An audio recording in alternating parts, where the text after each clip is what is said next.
Class? O, kamusta kayo? Ang lakas ng dumaang bagyo.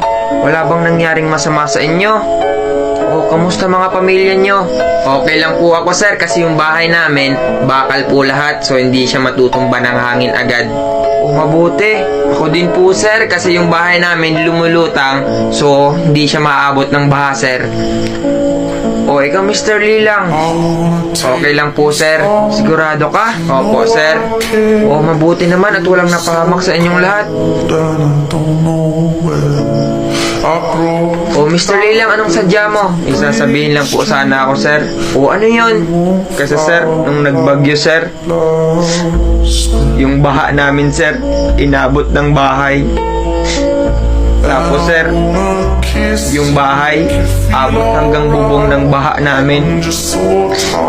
Tapos, sir, wala na pong natira, sir.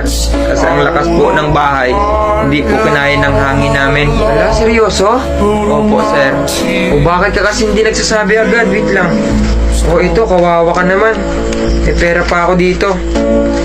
20, 30, 40, 60, 65,000 yan, ha? Hello, sir. Thank you, sir, ha? Ayan, ibili mo ng mansion yan. Sige, sir. Wow, daming pera, wow. Siyempre. O maglalaro ka ba? Pwesto ka na. Hindi. O anong gagawin mo dito? Bibili ako ng PC. Aba, o sige, anong PC gusto mo? Siyempre, PC5. O akin na yan. O, kunin ko na, ha? O sige.